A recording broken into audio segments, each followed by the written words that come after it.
બ્રિટનના હવામાન વિભાગે જે અપડેટ આપ્યું છે એમાં એમણે કહ્યું છે કે અત્યારની જે પરિસ્થિતિ છે જે 2027 સુધી રહેવાની છે, અત્યારેની શરૂઆત કહી શકાય, અથવા તો અલ નીનો અત્યારે જે તાકાતવર બની રહ્યો છે 2027માં અત્યંત તાકાતવર બનશે અને એ અલ નીનો એટલો પ્રભાવશાળી હશે કે 100 વર્ષમાં કદાચ ક્યારેય ન અસર થઈ હોય એટલી બધી અસર આ અલ નીનોની ભારતને થવાની છે। 22 દિવસથી ગુજરાતમાં વરસાદ નથી। ગુજરાત ઉપર એ સંકટ સૌથી મોટું છે। આખો ઓગસ્ટ મહિનો કોરો જાય અને સપ્ટેમ્બરમાં જે વરસાદનો રાઉન્ડ આવવાનો છે એ રાઉન્ડ અંગે પણ અત્યારે અનિશ્ચિતતાઓ પ્રવર્તી રહી છે, એટલે કે સપ્ટેમ્બરમાં પણ વરસાદ સારો રહેશે એવું અત્યારે આપણે કહી શકીએ એવી સ્થિતિમાં નથી। અલ નીનોના કારણે પેસિફિકનું તાપમાન સામાન્ય કરતાં 3 ડિગ્રી સેલ્સિયસ વધી જશે અને જો 3 ડિગ્રી સેલ્સિયસ વધી જાય તો એ અલ નીનો પછી અલ નીનો નહીં રહે, સુપર અલ નીનો રહેશે। છેલ્લા 100 વર્ષમાં આટલી ભયાવહ અસરો અલ નીનોની ક્યારેય આપણે જોઈ નથી। અલ નીનો ગુજરાતમાં ખેડૂતોના ઊભા પાકનો કચ્ચર ઘાણ બોલાવી દે એવો ડર અત્યારે સતાવી રહ્યો છે। ચોમાસું ગાયબ થવા વચ્ચે અલ નીનો અંગે મોટું નિવેદન જોવા મળી રહ્યું છે, એક મોટું અપડેટ જોવા મળી રહ્યું છે। 100 વર્ષના સૌથી ભયાનક અલ નીનોએ આકાર લીધો હોવાની વાત છે। બ્રિટનના હવામાન વિભાગે ચોંકાવનારી ચેતવણી આપી। 2027માં અલ નીનો એ પોતાનું સૌથી તાકાતવર સ્વરૂપ બતાવી શકે છે।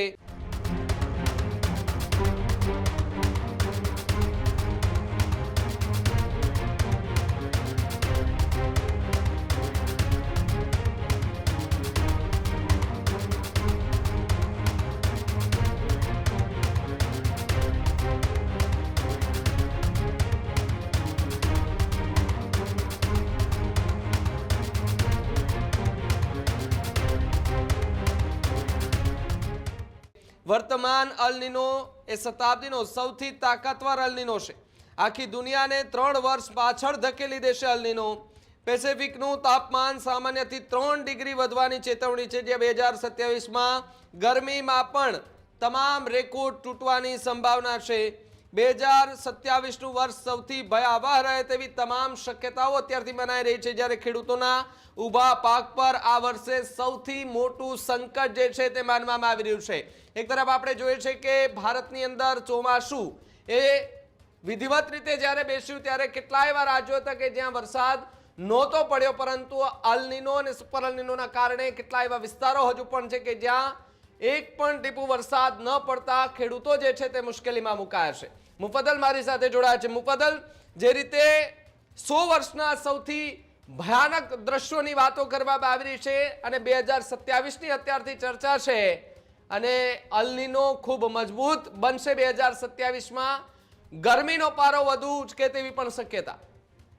બિલકુલ, અલ નીનોને લઈને જે તાજી આગાહી છે અથવા તો તાજું જે અનુમાન છે બ્રિટનના હવામાન વિભાગે આપ્યું છે અને એ અનુમાન એ જ બાબત સાથે સીધી રીતે જોડાયેલું છે જે અહેવાલો આપણે મે મહિનાથી લગાતાર દર્શાવી રહ્યા છીએ કે દેશ પર અલ નીનોની સૌથી વધારે અસર થવાની છે। ખાસ કરીને દેશનું ચોમાસું અલ નીનો વેરવિખેર કરી નાખશે। હવામાન વિભાગે જે બ્રિટનના હવામાન વિભાગે જે અપડેટ આપ્યું છે એમાં એમણે કહ્યું છે કે અત્યારની જે પરિસ્થિતિ છે જે 2027 સુધી રહેવાની છે, અત્યારેની શરૂઆત કહી શકાય, અથવા તો અલ નીનો અત્યારે જે તાકાતવર બની રહ્યો છે 2027માં અત્યંત તાકાતવર બનશે અને એ અલ નીનો એટલો પ્રભાવશાળી હશે કે 100 વર્ષમાં કદાચ ક્યારેય ન અસર થઈ હોય એટલી બધી અસર આ અલ નીનોની ભારતને થવાની છે। આ જ ચિંતા 2026ની શરૂઆતમાં ઘણા બધા મોસમ વૈજ્ઞાનિકો કરી ચૂક્યા હતા। જે યુએનની હવામાન એજન્સી છે એમણે પણ એ આશંકા વ્યક્ત કરી હતી કે અલ નીનો સુપર અલ નીનોમાં તબદીલ થઈ રહ્યો છે અને સુપર અલ નીનોમાં તબદીલ થશે તો એ ભારતનું ચોમાસું વેરવિખેર કરશે। ઘણા બધા રાજ્યો હશે ત્યાં દુષ્કાળ જેવી સ્થિતિ સર્જાશે અને અત્યારે જે પરિસ્થિતિમાં આપણે છીએ કે જ્યાં 22 દિવસથી ગુજરાતમાં વરસાદ નથી। ગુજરાત ઉપર એ સંકટ સૌથી મોટું છે। આખો ઓગસ્ટ મહિનો કોરો જાય અને સપ્ટેમ્બરમાં જે વરસાદનો રાઉન્ડ આવવાનો છે એ રાઉન્ડ અંગે પણ અત્યારે અનિશ્ચિતતાઓ પ્રવર્તી રહી છે, એટલે કે સપ્ટેમ્બરમાં પણ વરસાદ સારો રહેશે એવું અત્યારે આપણે કહી શકીએ એવી સ્થિતિમાં નથી। એનું કારણ એ છે કે જેટલા પણ અનુમાન આવી રહ્યા છે હવામાનને લઈને એ તમામ અનુમાનમાં સુપર અલ નીનો જાણે કે કુંડળી મારીને બેઠો હોય એ રીતે ચોમાસાને સૌથી વધારે વિક્ષેપિત કરી રહ્યો છે। હવામાન વિભાગે જે લેટેસ્ટ તસવીર રિલીઝ કરી એમાં પણ એ પરિસ્થિતિ દેખાઈ રહી છે અને જે અનુમાન આપણા વેધર એક્સપર્ટ અલગ અલગ આપી રહ્યા છે ને અલગ અલગ વેધર મોડેલ આપણે જે જોઈ રહ્યા છે એમાં પણ અલ્નીનોનો પ્રભાવ છે. મોસમ વૈજ્ઞાનિકોનું કહેવું છે કે અલ્નીનોના કારણે પેસિફિકનું તાપમાન સામાન્ય કરતાં 3 ડિગ્રી સેલ્સિયસ વધી જશે અને જો 3 ડિગ્રી સેલ્સિયસ વધી જાય તો એ અલ્નીનો પછી અલ્નીનો નહીં રહે, સુપર અલ્નીનો રહેશે. છેલ્લા 100 વર્ષમાં આટલી ભયાવહ અસરો અલ્નીનોની ક્યારેય આપણે જોઈ નથી જે આ વખતે આપણે જોવા જઈ રહ્યા છે. એટલે જ આ ચિંતાનું સૌથી મોટી વાત છે કે અલ્નીનો ખેડૂતોના ઊભા પાકને ખતમ કરી નાખશે. ઊભા પાકને જે પિયત માટે પાણી મળવું જોઈએ, વરસાદ જ નહીં આવે.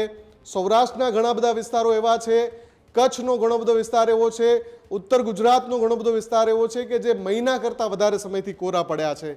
ત્યાં કોઈ નોંધપાત્ર વરસાદ નથી. હજુ અઠવાડિયા સુધી કોઈ નોંધપાત્ર વરસાદની સંભાવનાઓ નથી દેખાતી.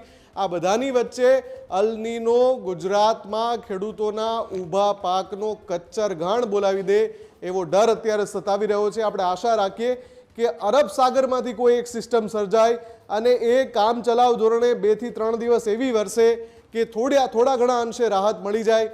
બાકી જે અહેવાલો આવી રહ્યા છે એ ચિંતાજનક છે. ભાવિક. જી બિલકુલ, આભાર જોડાવા બદલ અને માહિતી બદલ. ખેડૂત ભાઈઓ છે ખેતરમાં ડ્રોન ઉડાવતા હોય છે ત્યારે આપણે એક પ્રશ્ન સતાવતો હોય છે કે જે આપણે અત્યાર સુધી જીપીએસ ટેકનોલોજી વાળા ડ્રોન વાપર્યા છે, જેથી કરીને મોબાઈલ ટાવર છે અથવા તો હાઈ ટેન્શન લાઈન પસાર થતી હોય, કોઈ વૃક્ષો હોય, ત્યારે જે જીપીએસ ટેકનોલોજી વાળા ડ્રોન છે એમાં ટકરાય અને ટ્રેસ થાય છે. પણ એગ્રીવન લાવ્યું છે જીએનએસએસ ટેકનોલોજી ડ્રોન, જેથી કરીને એ ડ્રોન છે એ કોઈ જગ્યાએ ટકરાય નહીં, પોતાની રીતે જ ડિસિઝન લે છે અને મૂવ થઈ જાય છે. જેથી કરીને જીએનએસએસ ટેકનોલોજી ડ્રોન છે એ વાપરવાનો આગ્રહ રાખો. આ જ પ્રકારની તમામ અપડેટ જોવા માટે ન્યૂઝરૂમ ગુજરાતને લાઇક, શેર અને સબસ્ક્રાઇબ કરવાનું ભૂલતા નહીં.